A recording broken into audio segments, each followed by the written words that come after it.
Hi, this is Tom Malloy. Okay, today we're talking about 5 things to remember about theatrical distribution. All right, you want your movie in theaters. It's still some kind of accolade, let's just say, that you can get to. If you can get your film in a theatrical release, it just makes it like, oh, the movie's much bigger. Now, obviously, there's monster studio films that are releasing directly to Netflix and things like that, but still, at the end of the day, a movie is meant to be seen on the big screen, at least for now, and maybe the next 20 years or so. You know, ultimately, when you see a big Avengers release, you're going to want to see it in the movies. So it's like, if you actually get to that theatrical release, that's an accolade that'll be amazing for you.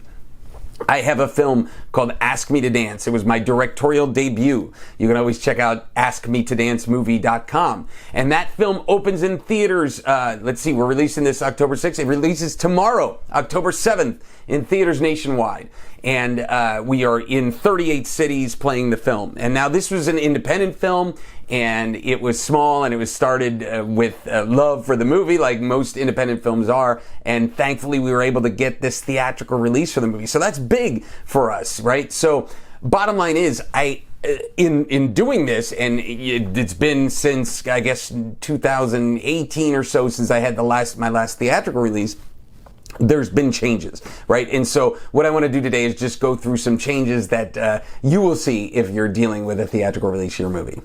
Number 1 is there's no posters to print anymore. Like, that's just not a thing where you have to ship posters and ship them to the movie theaters. Everything is done digitally online. And what's crazy is that you probably have to deliver 50 different assets, different sizes of JPEGs that are this big, this big, this big, you know what I mean? And they're different versions of your poster that you're going to deliver, or the distributor will do that for you. It just depends on how the relationship works. But there's literally no posters in theaters. Even the ones that they exhibit in the lobbies and stuff is all digital now. Number 2, the same goes with prints. Prints used to be an actual big canister. I remember getting them and lugging them around, and then you had to ship them to theaters, right? And so those are prints of the movie that were on film.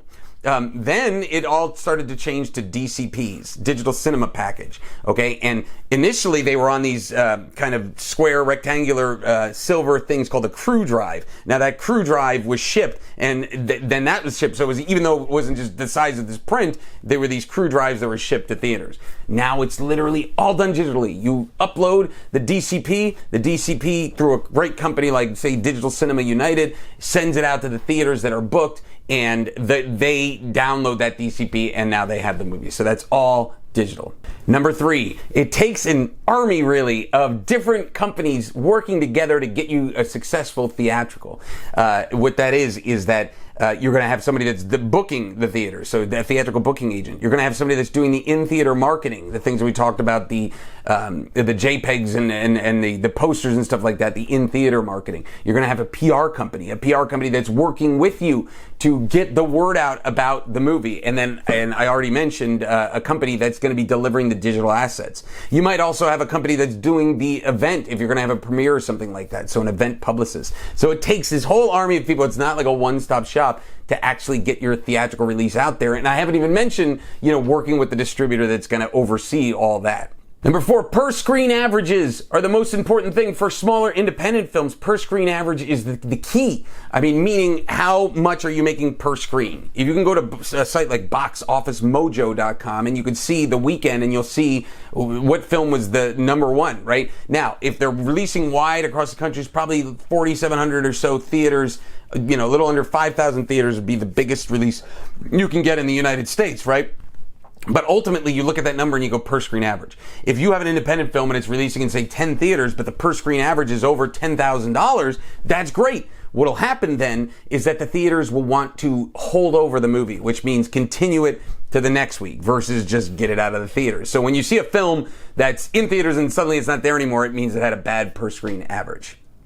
And finally, and this kind of goes to what I was saying before, but it's all about butts and seats. Ultimately, what I mean by this is butts and seats are people that are going to see the movie, and yes, that equates to also per screen averages and number of theaters. But if I was to say to you, yeah, give me your film, I'll put it in 500 theaters, who's going to market that? Who's going to tell people to go to those 500 theaters? You're going to get one person per theater, you're going to make 500, 500 ticket sales. So it's not about the number of theaters. It's really, again, going back to the per screen averages, ultimately, at the end of the day, it's how do you get the people to come to the theater and watch your movie. So when you're talking about theatrical release, it all comes down to those three words: butts in seats.